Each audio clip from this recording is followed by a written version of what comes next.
Excellencies, distinguished guests and participants, and ladies and gentlemen. I'm Umezaki, a researcher from the Institute of Developing Economies, IDE JETRO. I would like to express my sincere gratitude to the ASEAN Conference for inviting me to this important conclave.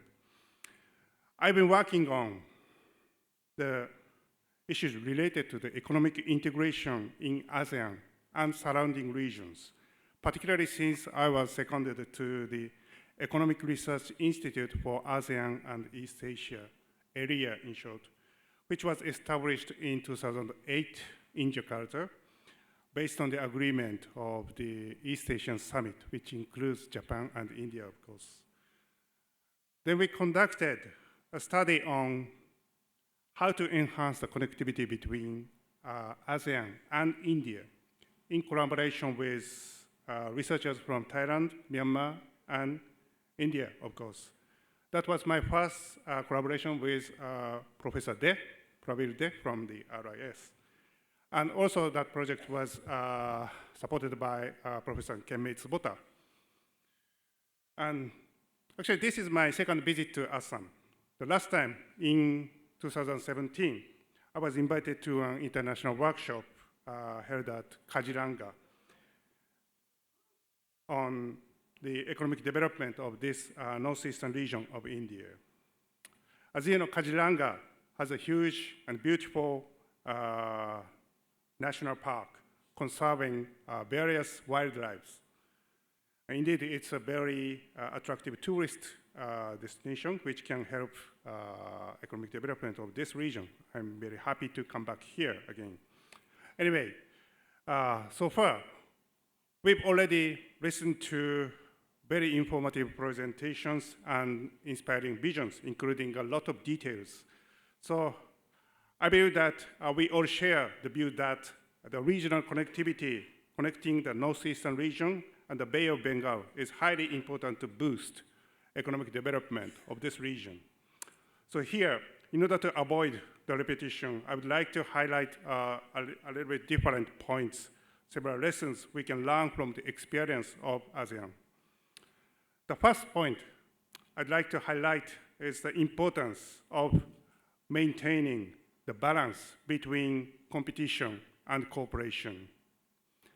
Both are important, but without competition, we may lose efficiency. And without cooperation, we may lose resiliency. Both of them are important. And advanced ASEAN member states such as Thailand, Malaysia, and Indonesia attracted a large amount of FDI from Japan and other East Asian countries in the latter half of, since the latter half of the 1980s, in response to the significant depreciation of the US dollars as a result of the Plaza Accord in 1985. And because of that, East Asian economies, including Japan, started to relocate their production facilities to ASEAN countries in order to reduce the production costs to maintain price competitiveness of their export products. At that time, ASEAN countries were trying to shift from their import substitution to export-oriented development strategies. For that purpose, they needed FDI, which entails advanced manufacturing technologies, managerial skills, and market access. And in order to attract FDI, they, as a member states, as if competing, developed economic infrastructures such as roads, ports, industrial estates, power plants, and so on, and sometimes utilizing ODA, and offered a number of tax and non-tax incentives to the potential investors. As a result of such competition, the infrastructure was developed efficiently and business environments were improved rapidly. On the other hand, ASEAN member states have enhanced regional cooperation significantly during the same period. In early days, BBC scheme, which stands for brand-to-brand complementary. BBC scheme introduced in 1988 aimed at facilitating intra-ASEAN trade of parts and components for automobiles. and also after ASEAN Free Trade Area, entered into force in 1993. It took a long time to proceed, but today, it is the core of the ASEAN Economic Community under the new name of ASEAN Trading Goods Agreement, ATIGA.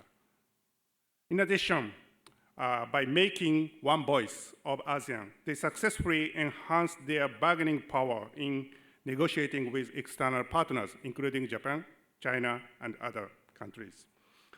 As a result of such regional cooperation, they successfully improved the attractiveness of ASEAN as a whole as investment destination. Also, each ASEAN member state found ways to leverage its own competitive advantages vis-à-vis neighboring peers.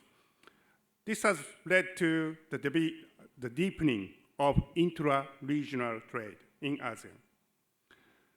Now, ASEAN countries are deeply integrated in global value chains. In addition, they themselves are deeply connected through intra-regional trade. During the process, FDI from Japan and other countries played a significant role. In other words, ASEAN member states successfully attracted FDI from other countries. In contrast, the degree of GBC participation and intra-regional trade of South Asia has been growing, but still limited in comparison with ASEAN countries. In other words, there remains more room to learn from the experience of ASEAN. The balance between competition and cooperation, as I highlighted, was made possible by rule-based regional cooperation in ASEAN, facilitated by the ASEAN Secretariat. The rule-based regional cooperation has enhanced the predictability and attractiveness of the region as a single investment destination. Of course, ASEAN has not been free from political conflicts or territorial disputes between member states. There has been a lot of problems. But even in such difficult time, ASEAN has maintained their momentum to deepen economic integration in pursuit for the regional prosperity. In order to leverage ASEAN's experience in facilitating the development of the Northeast region of India and the Bay of Bengal, I have a very big expectation on the role of BIMSTEC because it consists of major South Asian countries and 2 ASEAN countries, namely Myanmar and Thailand. So BIMSTEC can be an efficient framework to translate the successful experience of ASEAN into the context of South Asia. It was really fortunate that the BIMSTEC, it was really unfortunate that the BIMSTEC summit was postponed, but the process is expected to be reactivated soon. Finally, Japan has a long history to collaborate with ASEAN as a whole, in addition to bilateral cooperation with each ASEAN member states. Actually, 2 years ago, 2023, was the 50-year anniversary of Japan-ASEAN economic cooperation. In addition to bilateral cooperation with India, with Bangladesh, and with other South Asian countries, Japan may play additional role in promoting a rule-based regional cooperation in the Northeast India and the Bay of Bengal by supporting a lot of various initiatives under the BIMSTEC. This is my talk. Thank you very much for your kind attention. Thank you very much